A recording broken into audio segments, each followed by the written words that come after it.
നമസ്കാരം. മെട്രോ മാറ്റിനിയിലേക്ക് സ്വാഗതം. കേരളം ഉറ്റുനോക്കുന്ന നടി ആക്രമിച്ച കേസിന്റെ അന്തിമ വിധി വരാൻ ഇനി ദിവസങ്ങൾ മാത്രം. ഡിസംബർ 8-ന് കേസിന്റെ വിധി വരുമ്പോൾ 8.5 വർഷത്തെ നിയമ പോരാട്ടത്തിനാണ് അന്ത്യം കുറിക്കുന്നത്. കൊച്ചിയിലെ വിചാരണ കോടതിയായ എറണാകുളം പ്രിൻസിപ്പൽ സെഷൻസ് കോടതി ജഡ്ജിയാണ് കേസിൽ വിധി പറയുന്നത്. പ്രോസിക്യൂഷനോട് കോടതി നേരത്തെ ചോദിച്ച സംശയങ്ങൾക്ക് മറുപടി ലഭിച്ചതോടെ വിചാരണ നടപടികൾ പൂർത്തിയാക്കിയാണ് വിധി പ്രഖ്യാപനം ഡിസംബർ 8-ലേക്ക് മാറ്റിയത്. കേസിൽ മുഖ്യപ്രതിയായ പൾസർ സുനി എന്ന സുനിൽകുമാറാണ് 1-ാം പ്രതി.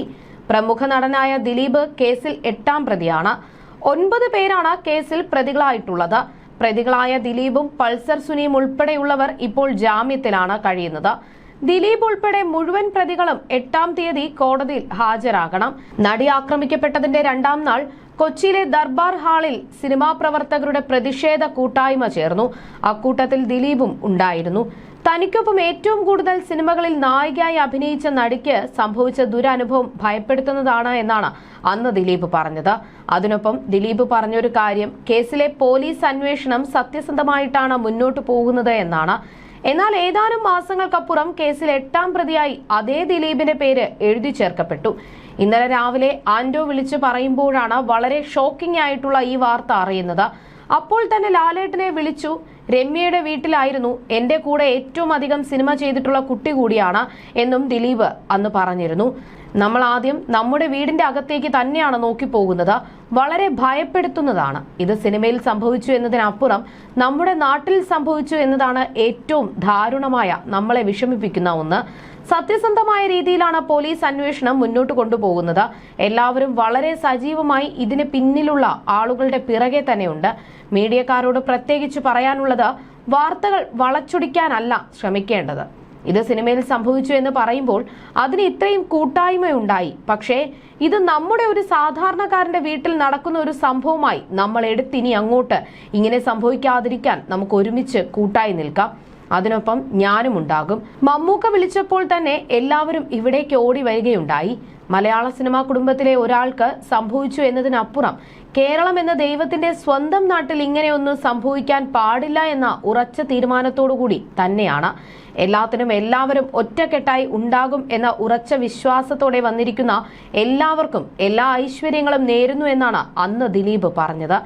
നടിയെ ആക്രമിച്ച കേസിൽ 8-ാം പ്രതിയായ ദിലീപിനെ കൂടുതൽ പ്രതിരോധത്തിലാക്കിയതാണ് അന്തരിച്ച സംവിധായകൻ ബാലചന്ദ്രകുമാർ നടത്തിയ വെളിപ്പെടുത്തലുകൾ. കേസിന്റെ തുടക്കം മുതൽ പറഞ്ഞു കേൾക്കുന്ന മാഡം ആരാണ് എന്നത് സംബന്ധിച്ചടക്കം ബാലചന്ദ്രകുമാർ നടത്തിയ തുറന്നു പറച്ചിലുകൾ വലിയ ചർച്ചയായിരുന്നു.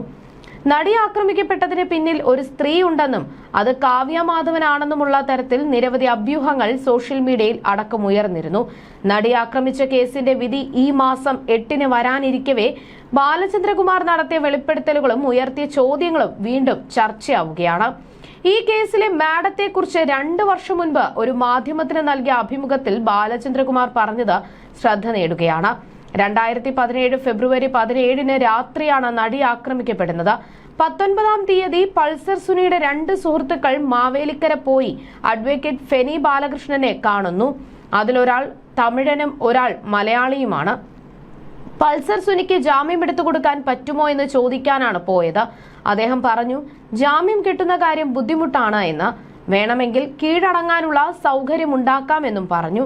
അദ്ദേഹം കാശ് എന്തോ കൂടുതൽ ചോദിച്ചതുകൊണ്ടോ മറ്റോ ഇവരിൽ ഒരാൾ പറഞ്ഞു മാഡത്തിനോട് സംസാരിച്ചിട്ട് മറുപടി പറയാമെന്ന്.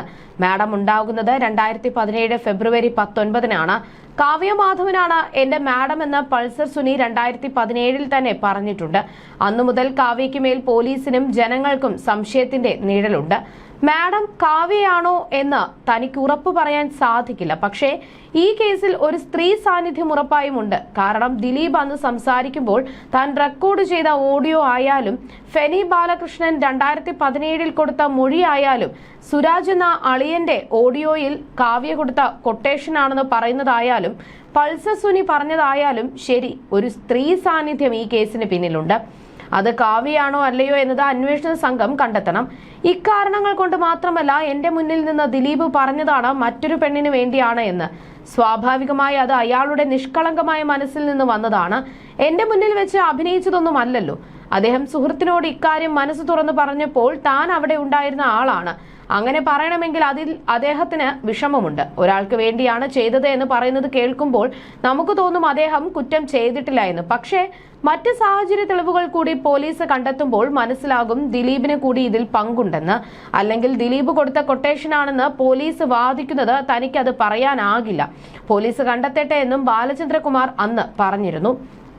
നടിയെ തട്ടിക്കൊണ്ടുപോയി ബലാത്സംഗം ചെയ്ത് ദൃശ്യങ്ങൾ പകർത്തിയ കേസിൽ ഗൂഢാലോചന നടത്തിയത് നടൻ ദിലീപാണെന്നാണ് പ്രോസിക്യൂഷൻ വാദം. കേസിൽ 8ാം പ്രതിയായ ദിലീപിന്റെ പങ്കാളിത്തം 8.5 വർഷത്തിനിപ്പുറം സംശയാതീതമായി തെളിയിക്കാൻ പ്രോസിക്യൂഷന് കഴിയുമോ എന്നതാണ് ഏറെ നിർണായകം. കേസിൽ അറസ്റ്റിലായ ദിലീപ് 85 ദിവസത്തെ ജയിൽവാസത്തിന് ശേഷമാണ് പുറത്തിറങ്ങിയത്. മുൻ വൈരാഗ്യത്തിന്റെ പേരിൽ നടിയെ തട്ടിക്കൊണ്ടുപോയി ബലാത്സംഗം ചെയ്യാൻ ക്രിമിനൽ ഗൂഢാലോചന നടത്തിയെന്നതാണ് ദിലീപിനെതിരെ ചുമത്തിയ പ്രധാന കുറ്റം. ഇതിന് പൾസർ സുനിക്ക് കൊട്ടേഷൻ കൊടുത്തത് ദിലീപ് ആണെന്നാണ് പ്രോസിക്യൂഷൻ വാദം. തട്ടിക്കൊണ്ടുപോകൽ, ബലാത്സംഗം, ക്രിമിനൽ ഭീഷണി തുടങ്ങിയ വകുപ്പുകളും ചുമത്തി കുറ്റകൃത്യത്തിന് പ്രേരിപ്പിച്ചു എന്ന വകുപ്പും കുറ്റകൃത്യം ചെയ്യാനുള്ള പദ്ധതി മറച്ചുവെക്കലും ഉദ്യോഗസ്ഥർ ഭീഷണിപ്പെടുത്തിയതിന്റെ മറ്റ് ചില ആരോപണങ്ങളും ദിലീപിനെതിരെ പ്രോസിക്യൂഷൻ ചുമത്തി. കൂടാതെ ബലാത്സംഗത്തിന്റെ ദൃശ്യങ്ങൾ ഹാജരാക്കാത്തതിന് തെളിവ് നശിപ്പിക്കൽ കുറ്റവും ചുമത്തിയിട്ടുണ്ട്. ഏറ്റവും ഒടുവിൽ സമർപ്പിച്ച കുറ്റപത്രത്തിൽ അന്വേഷണ ഉദ്യോഗസ്ഥനെ വധിക്കാൻ ഗൂഢാലോചന നടത്തിയ കുറ്റവും ദിലീപിനെതിരെയുണ്ട്. ആലുവ പാലസിൽ മണിക്കൂറുകൾ നീണ്ട ചോദ്യം ചെയ്യലിനൊടുവിൽ നിഷേധിക്കാനാവാത്ത തെളിവുകളുടെ അടിസ്ഥാനത്തിലാണ് ദിലീപ് 2017 ജൂലൈ 10 അറസ്റ്റിലാകുന്നത്. 85 ദിവസത്തിന് ശേഷം ഹൈക്കോടതിയിൽ നിന്ന് ജാമ്യം ലഭിച്ച ശേഷമാണ് ദിലീപ് ജയിലിൽ മോചിതനായത്. ജയിൽ മോചിതനായതിനു ശേഷം അറസ്റ്റിന് തൊട്ടു പിന്നാലെ താരസംഘടന അമ്മ ദിലീപിനെ പുറത്താക്കി. 8ാം പ്രതി ദിലീപിന്റെ ഗൂഢാലോചനയും പങ്കും സംശയാതീതമായി തെളിയിക്കാൻ പ്രോസിക്യൂഷൻ ആകുമോ എന്നതാണ് ഏവരും ഉറ്റുനോക്കുന്നത്. You're watching me on metromatney.com. metromatney.com. Subscribe for more videos. Subscribe here for more videos. Subscribe now. Thank you.